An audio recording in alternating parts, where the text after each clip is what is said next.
નમસ્તે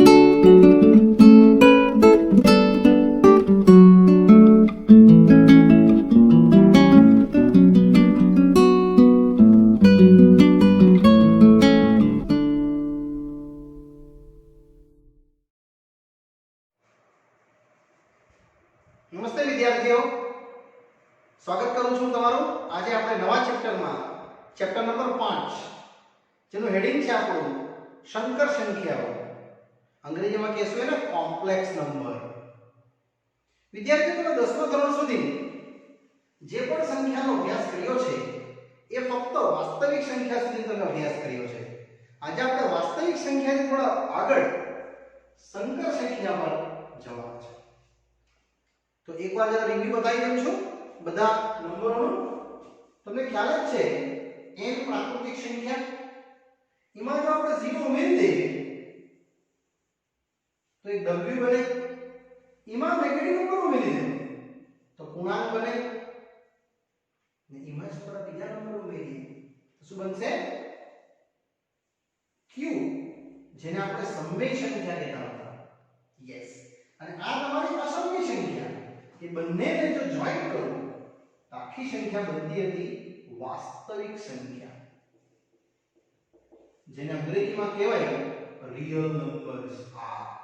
આટલે સુધી તમે 10મા ધોરણમાં અભ્યાસ કર્યો જ છે. આપણે હવે એનાથી આગળ જવાના છે. એટલે આ ગણ અહીંયા જે મેં પાડું છું આ એ આપણા માટે છે સંકર સંખ્યા. આની બહારની કિંમત જે આપણે અહીં લખશું આ સંકર સંખ્યામાં, જેને અંગ્રેજીમાં કહેશું કોમ્પ્લેક્સ નંબર, જેની સિમ્બોલ છે કેપિટલ C. આપણે એને કેપિટલ C થી ઓળખવાના છે. હવે શું છે એ સમજાવું છું. વિદ્યાર્થીઓ, સંકર સંખ્યા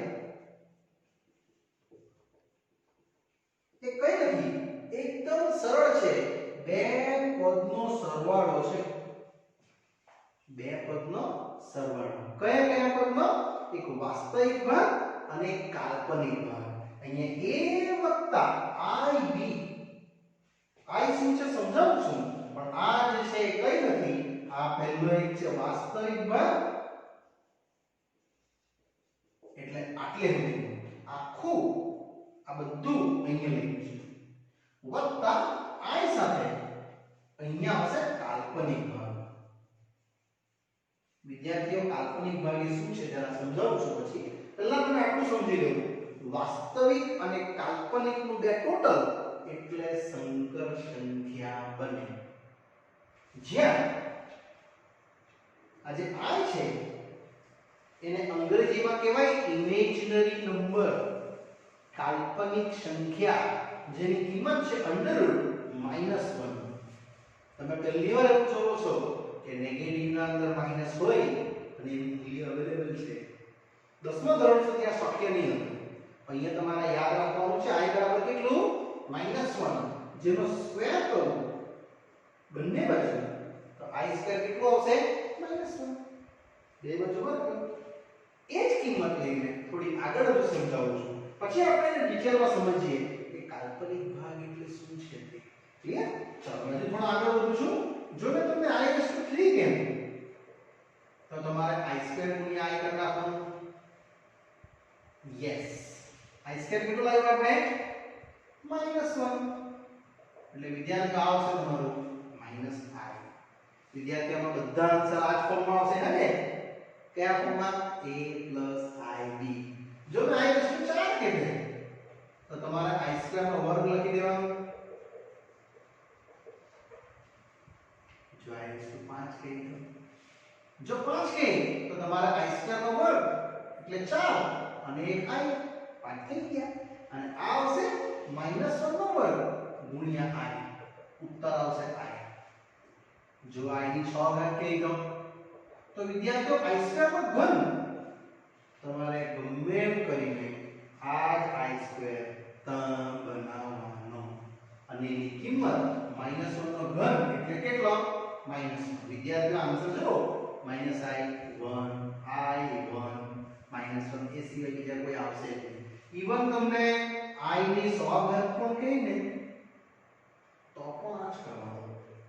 કે i² નો 50 નો હિસ્સો -1 નો 50 નો હિસ્સો એટલે કેટલો -1 ની 50 ઘાત માઈનસ માઈનસ માઈનસ માઈનસ 50 વખત કરો તો 100 ઘાત થઈ જશે એટલે કેટલું 1 આ ગણતરી તમારે અહીંયા i² નો ઉપયોગ કરીને કરવાની. હવે વાસ્તવિક અને કાલ્પનિક એ એક્ચ્યુઅલી શું છે એ સમજાવું છું.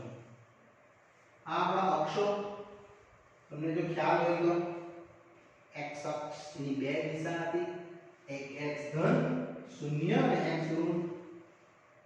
તેવી જ રીતે y અક્ષ અને y ધન અને ઋણ, આ y ધન અને આ y ઋણ. તો આ જે x અક્ષ છે એને જ કહેવામાં આવે વાસ્તવિક અક્ષ.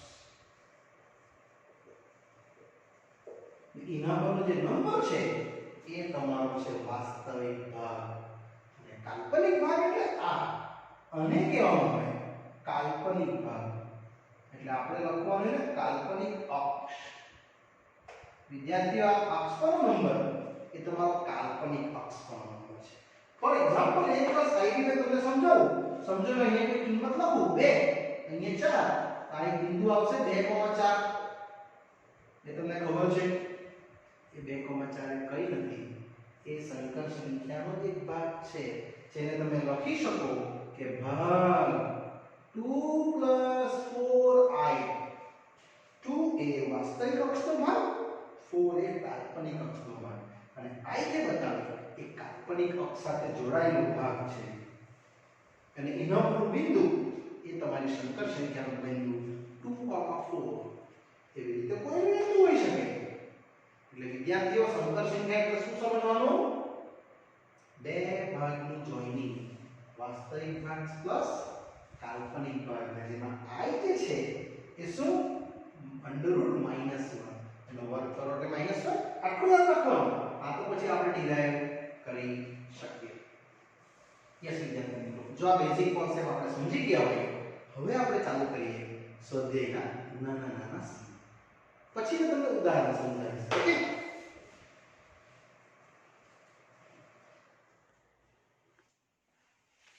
ચાલો વિદ્યાર્થીઓ એક નાનકડા સમથી શરૂઆત કરું છું. i ના મૂલ્યો સાથે i² = -1 ના યુઝિંગથી. સ્વાધ્યાય 5.1 ના આપેલ સંખ્યાને સંકર સંખ્યા a + ib માં ફેરવવા કહે છે. i અને i² મેં તમને કીધું તેમ કેટલું બનશે -1. મેં ત્રણ પ્રશ્નો લખ્યા છે નાના નાના, આપણે 1 by 1 સ્ટાર્ટ કરીએ. તેમાં પહેલું 5i ગુણ્યા -3/5i. તમે જોઈ શકો છો 5 અને 5 કેન્સલ, i અને i કેટલું બનશે i². યસ વિદ્યાર્થીઓ, આ i² અને -3 સેમ, પણ i² આપણે શું શીખી ગયા -1. આ ફિક્સ જ છે એટલે તમારો ઉત્તર આવશે કેટલો 3. અહીં લખી દેવાનું કે જ્યાં i² છે -1. હવે તમને માન્ય છે +ib એટલે વિદ્યાર્થીઓ કઈ નહીં a + ib તમે લખશો 3 + 0i, કારણ કે આમાં વાસ્તવિક સંખ્યા આવી, કાલ્પનિક નથી આવી. એક્ચ્યુઅલી આ ક્યાં હશે ખબર? 3,0 અહીંયા હશે. x અક્ષ પર જ છે, કાલ્પનિક અક્ષ પર નથી, વાસ્તવિક અક્ષ પર છે એટલે આનો ઉત્તર તમારો 3,0. યસ, અહીંયા તમે લખી શકો જે શુદ્ધ વાસ્તવિક સંખ્યા છે. કેમ? કારણ કે એમાં કાલ્પનિક સંખ્યા નથી એટલે હવે બીજી ભાષામાં એમ પણ કહેવાય કે ઇમેજનરી પાર્ટ ઓફ આપણો જે પ્રશ્ન છે એને જો z કહી દે તો કેટલો 0 અને વાસ્તવિક ભાગ એટલે રિયલ પાર્ટ ઓફ z 3. વિદ્યાર્થીઓ અને રિયલ પાર્ટ કહેવાય અંગ્રેજીમાં, ગુજરાતીમાં બે જ લખવાનું.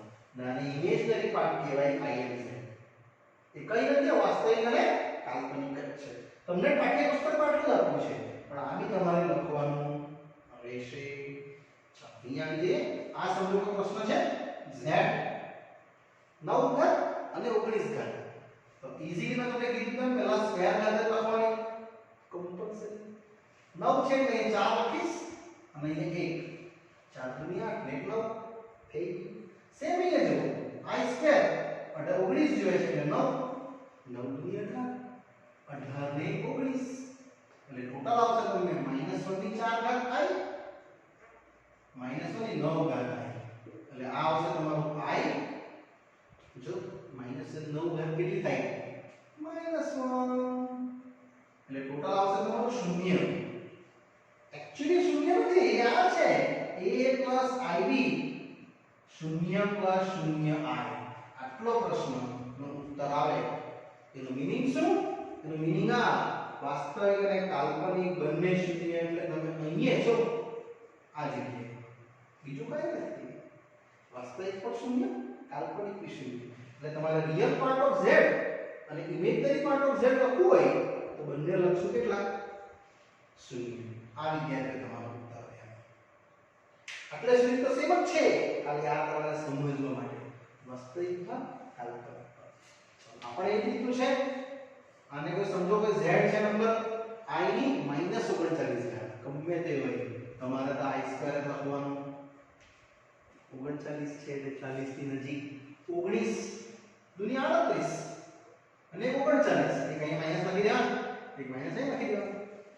એટલે ઓછા 38 ઓછા 1 થઈ ગયું ઓછા 39 એટલે આ આવશે તમારું -1 ની ઓછા 19 પાવર અને i ની પાવર -1 હવે આને તમારે ધન બનાવવું પડે આવી રીતે 1 ના છેદમાં -1 ની 19 ઘાત 1 ના છેદમાં i ની 1 ઘાત એટલે ટોટલ આવશે આ કેટલું ઓછા 1/i વિદ્યાર્થી મિત્રો છેદમાં i જ્યારે પણ હોય તમારે એને ઉપર લાવવા માટે અનુબંધ વડે ગુણવાનું એટલે i વડે ગુણું છું અને i વડે ભાગું છું તો તમે આ a ib સ્વરૂપ લાવી શકો z આવશે તમારું આ i ભાગ્યા i નો સ્ક્વેર હવે i નો સ્ક્વેર કેટલો થાય -1 એક જ નિયમ લગાવવાનો છે એટલે આ આવશે તમારું 1/-1 i ભાગ્યા -1 એટલે i આવશે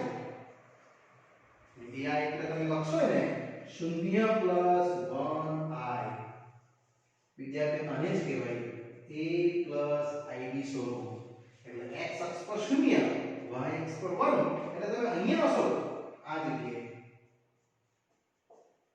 આ x અક્ષ y અક્ષ x 0 y 1 એટલે તમે કહી શકો કે રિયલ પાર્ટ ઓફ z અને imaginary part of z 1 z એ કઈ નથી આપણા ક્વેશ્ચન રેડી છે વિદ્યાર્થી આ આપણા ત્રણ કેસ બહુ સરળતાથી આપણે i2 ની કિંમત ખાલી લગાવીને પૂર્ણ કર્યું તમને પાઠ્યપુસ્તકનો ઉત્તર એટલો જ આપ્યો છે તમારે આ બી લખવાનું એટલે તમને સમજ પડે કે આપણે શું શીખતા છે તે ઓકે ચાલો હવે આપણે આગળ ચલો વિદ્યાર્થીઓ તમારે ઈઝી દાખલા કર્યા પછી હજુ આપણે ત્રણ સમ ચલો વિદ્યાર્થીઓ આપણે આ રીતે કરશું આપણે પ્રશ્ન નંબર ચોથો 5 અને 6 ચલો આ રીતે આગળ વધીએ આપણે તો આપણે વિદ્યાર્થી આપણે લાવવાનું છે 1 + ib સ્વરૂપ આ ગુણાકાર કરશું 7 * 21 21i 7i અને 7i ગુણ્યા i સ્ક્વેર વિદ્યાર્થીઓ i સ્ક્વેર આપણે શીખી ગયા -1 અને આ બે સમાન પદો એટલે z આવશે તમારું 21 21 ને 7 28 અને આ આવશે વિદ્યાર્થીઓ ફક્ત -1 એટલે ટોટલ આવ્યું તમારું 21 - 7 અને 28i આ પણ કઈ નથી એ જ છે 14 + 28i જેને તમે a + ib સ્વરૂપ કહેશો એ પણ લખી શકો તમે રિયલ પાર્ટ ઓફ z અને કાલ્પનિક ભાગ i વિદ્યાર્થીઓ કઈ નથી આ તમારું સંખ્યા રેખા ગ્રાફ પરનું બિંદુ છે એટલે સુધી ચોકીનો પ્રશ્ન આ એક્સ્ટ્રા 14 અહીંયા 28 અહીંયા એક બિંદુ હશે આ ખાલી સમજવા માટે પાડ્યું છે નેક્સ્ટ આમી આ રીતનું છે 1 - i + 1 - 6i પ્લસ માઈનસ એટલે ટોટલ મળશે તમને z = 2 - 7i વિદ્યાર્થીઓ આ પ્રશ્ન અહીં જ થઈ ગયો કેમ a + ib આવી ગયું ને તમે લખશો 2 + -7i જ્યાં રિયલ પાર્ટ ઓફ z અને ઇમેજનરી પાર્ટ એટલે કાલ્પનિક ભાગ. વાસ્તવિક ભાગ 2, કાલ્પનિક -7. જો આને નિરૂપણ કરું તો તમારે ચોપડીમાં એ રીતે લખ્યું છે, આ લખવાનું છે તો તમને ખબર પડશે. x ની વેલ્યુ 2, y ની વેલ્યુ -7. અહીંયા ક્યાં આવશે? આ બિંદુ તમારા માટે નિરૂપણ થયું 2 - 7. આને કેમ કહું છું? તમને આગળનું સ્વાધ્યાય તરત કેચઅપ થઈ જશે. નેક્સ્ટ છઠ્ઠા એવું છે. પહેલા તો આપણે 1/5 2i/5 -4 ઓછા 5i/2. વિદ્યાર્થીઓ અચળને એક બાજુ કરી નાખીએ, વાસ્તવિક ભાગને કાલ્પનિકને એક બાજુ કરી નાખીએ, એટલે આ તમારો વાસ્તવિક ભાગ 1/5 -4 અને કાલ્પનિક ભાગ ત્યાં આવ્યો 4/5 -5. બસ આને તમારે ઉકેલવાનું છે. એટલે આવશે 5 ચોક 20. અહીંયા આવશે 2 દુની 4 25 અને 5 દુની 10 અને ટોટલ આવશે -19/5 અને આ -21/10. વિદ્યાર્થીઓ આપણે પહોંચી ગયા. આ તો છે a + ib સ્વરૂપ, જ્યાં રિયલ પાર્ટ ઓફ z અને ઇમેજનરી પાર્ટ ઓફ z વાસ્તવિકનો કાલ્પનિક ભાગ. વાસ્તવિક છે અને કાલ્પનિક બી છે. અને તમે આકૃતિ પર પ્લોટ કરવું હોય તો કરી શકો. વિદ્યાર્થીઓ આપણે a + ib સ્વરૂપ ઈઝીલી બનાવી શકીએ. યસ. ચલો વિદ્યાર્થીઓ, ટૂંકા સમ પછી હવે આવે છે મોટા સમૂહ. આ જ રીતે a + ib સ્વરૂપમાં પ્રશ્ન નંબર 7 અને 8 હું તમને સમજાવવાનો છું. પહેલા આને જોઈ લઈએ આપણે. આ વાસ્તવિક ભાગ અને વાસ્તવિક ભાગને આપણે સાથે કરી નાખીએ. એટલે 1/3 + 4 અને આ કાલ્પનિક ભાગને કાલ્પનિક ભાગ સાથે સાથે કરી નાખીએ. આ બે હજુ આમાં પણ છે 4/3 - i. એ બી વાસ્તવિક ભાગ છે, એની સાથે લઈ લઈશું આપણે. એટલે z પડશે તમને 1/3 4/3 અને મેં સાથે કર્યું છે પ્લસ 7i/3 પ્લસ i/3 ઓછા i. એટલે આપણે કાલ્પનિક ભાગવાળાની સાથે લઈ લઈશું. અને વિદ્યાર્થીઓ તમે અહીંથી જોઈ શકશો તો આ z અહીંયા તમારો લસા નીકળશે 3 1 4 × 12 6 સેમ ને લસા 3 7i i 3 × 3 3i. એટલે ટોટલ તમને મળશે 12 × 4 16 અને 17 ભાગ્યા 3 વત્તા 8 નો છે 7 ને 8 ઓછા 5 ઓછા 3 એટલે 5i ભાગ્યા 3. પાછું ટેલી કરી દે 16 ને 17 7 ને 8 ઓછા 3 એટલે 5. આ જ વિદ્યાર્થીઓ તમારો a + ib સ્વરૂપ 17/3 વત્તા 5/3i. જ્યાં દાખલો થઈ ગયો પણ આ લખવાનું વાસ્તવિક ભાગ z નો અને કાલ્પનિક ભાગ જેને રિયલ અને ઇમેજનરી કહેવાનું 17/3 5. નેક્સ્ટ આઠમો પ્રશ્ન પરીક્ષા લક્ષી IMP છે. 4 ઘાત છે એટલે આપણે પહેલા શું કરી દેવાનું? સ્ક્વેર ઘાત કરી દેવાની અને રેસ ટુ સ્ક્વેર ઘાત તે તો છે. એટલે આવશે ટોટલી 1 - 2i વત્તા i સ્ક્વેર. વિદ્યાર્થીઓ i સ્ક્વેર તમને ખબર જ છે કેટલું થાય? યસ -1 અને આ -1 એટલે +1. ફક્ત તમને 4i સ્ક્વેર. એમાં પણ i સ્ક્વેર કેટલું? -1 એટલે z આવશે તમારું -4 પ્લસ આપણે લખવાનું 0i. કેમ? આપણું મૂળ સ્વરૂપ શું છે? a + ib સ્વરૂપ એ આટલું આવશે. એટલે એમાં રિયલ પાર્ટ આવી ગયો અને કાલ્પનિક ભાગ આવી ગયો -4 સાથે 0. આકૃતિ પાડી લે તો પાડી શકો. તમે અહીંયા છો x અક્ષના -4,0 બિંદુ આ જગ્યાએ આમાં કેવું છે ફ્રેક્શન્સ છે પણ x પર એને તમે ડ્રો કરી શકો. વિદ્યાર્થી આ બે પ્રશ્નો ઈઝીલી આપણે પૂરા કરી શકીએ. આગળ વધીએ નવો પ્રશ્ન પર. ચલો વિદ્યાર્થીઓ નેક્સ્ટ પ્રશ્ન આવે છે 9 અને 10 સેમ પેટર્નના સમ છે અને એ બી પરીક્ષા લક્ષી ઇમ્પોર્ટન્ટ છે. આ થોડા મોટા પ્રશ્નો છે અને આપણે તો સરળતાથી સમજશું.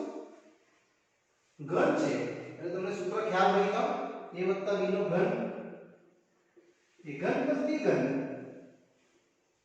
3ab a + b બરાબર કીધું ને તમને ખ્યાલ હોય તો. યસ એ જ અહીંયા લખવાનું છે a ઘન b ઘન 3ab a + b. એમાં a છે આપણું 1/3 b છે 3i સેમ 1/3 3i અને 1/3 + 3i જેમ છે તેમ જ મૂકી દો એટલે ટોટલ મળશે વિદ્યાર્થીઓ તમને આખું સ્ટેપ્સ z 1/27 અહીંયા 27i નો ઘન આ ત્રણના ત્રણ કેન્સલ અને અંદર ગુણી કરો એટલે આવશે તમારું 3i સાથે 1/3 પ્લસ 3 9 i ગુણ્યા i² પાછું પણ કેન્સલ અને i² ને તમને શીખાયું છે કેટલું -1 i ડિસ્ક્રિપ્ટલી તો શીખાયું છે એટલે z આવશે 1/27 અને તમે i² ગુણ્યા i બનાવી દેશો પ્લસ i અને આ i² રહેશે તમારું -1 એટલે ટોટલ 1/27 -1 ગુણ્યા i અને આ આવશે તમારું -9. વિદ્યાર્થીઓ આ બે બધું તમારા માટે કાલ્પનિક ભાગો 27 ઓછા અને વત્તા 1 એટલે એને મેં અલગ કરી દઈશ અને આ ભાગ અને આ ભાગને આપણે અલગ કરી દઈશું એટલે આવશે -26i 1 - 27 એટલે -26 અને સોલ્વ કરી નાખીએ એટલે વિદ્યાર્થી તમારું z આવશે 1 - 27 ગુણ્યા 9 કરી લે અને લસા 27 આવશે અને 26i છે આ ગુણાકાર કરશું તો 7 * 9 = 63 7 * 9 = 63 3 અહીં 6 વધશે 9 * 2 = 18 19 20 21 22 23 ને 24 243 અને એ જ આવશે તમારું મૂલ્ય એટલે ટોટલ z આવશે તમારું -242 છેદમાં 27 ઓછા 26i અને આને જ તમે a + ib સ્વરૂપ તરીકે વિદ્યાર્થી લખી શકો. a આવશે તમારું ઓછા 242 / 27 અને b આવશે કેટલું ઓછા 26. આ 3 થી કટ થવાનો નથી એટલે આટલો જ ઉત્તર તમારો રહેશે. આવી તો સેમ જ સમજે આના જેવું સેમ એસ ખાલી માઈનસ કોમન મળી લે એટલે તમને ગૂંચવાડો ઓછો થાય. i / 3 નો ઘન અને -1 નો ઘન કેટલો થાય માઈનસ એટલે z આવશે તમારું -1 અને એ ઉત્તર a ઘન પ્લસ b ઘન પ્લસ 3ab a + b. વિદ્યાર્થીઓને આ જ સૂત્ર લગાવ્યું છે ખાલી માઈનસ બહાર કાઢ્યું નહીં તો તમારે માઈનસ સૂત્ર લગાડવું પડે એટલે આવશે તમારું 2i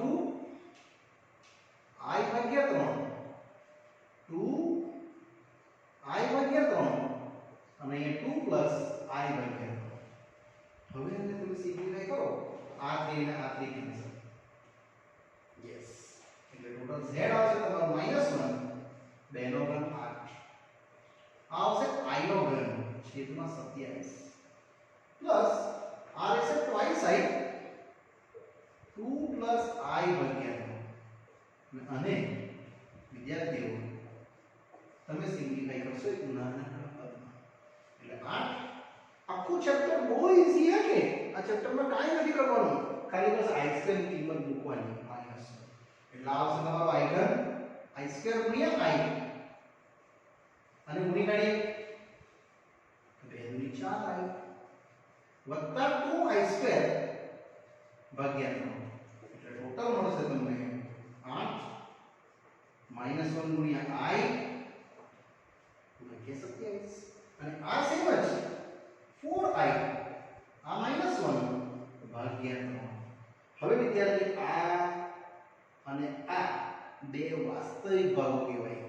વાસ્તવિક ભાગો એટલે કઈ નહીં જેમાં i નહીં હોય ને એને વાસ્તવિક ભાગ અને જેમાં i હોય એને કાલ્પનિક ભાગ એને સાથે કરી નાખવાનો એટલે z આવશે તમારું -1 8 સાથે અને લઈ અને કાલ્પનિક ભાગ બરાબર i -1/27 + 4 આ બેને સાથે કરીએ છીએ કારણ કે એમાં i છે હવે બસ સિમ્પ્લિફાય કરી નાખીએ આને એટલે ટોટલ આવશે તમારું -1 8 * 24 -2 અને અહીંયા i આવશે લસા 27 * 54 એટલે 54 નું ડબલ એટલે 7 * 28 + 2 નેક્સ્ટ 4 * 8 એટલે 27 ચોકું તમારે ગુણવાનું રહ્યા એટલે 7 * 28 + 2 4 * 8 9 * 10 108 આવશે વિદ્યાર્થી 27 * 54 54 નું ડબલ 108 યસ એટલે ટોટલ આવશે તમારું z આવશે 22/3 વત્તા i 107/27 બસ આને માઈનસ છે ને એને અંદર આપી દે એટલે z આવશે તમારું a + i બીજો -22/3 -107/27 અહીંયા વિદ્યાર્થીઓ આપણો આ પ્રશ્ન આ જ લેવલનો સેમ જ છે એ આપણે પૂર્ણ કરીએ અને આ બંને સમૂહ પરીક્ષા લક્ષી IMP કહેવાય યસ વિદ્યાર્થીઓ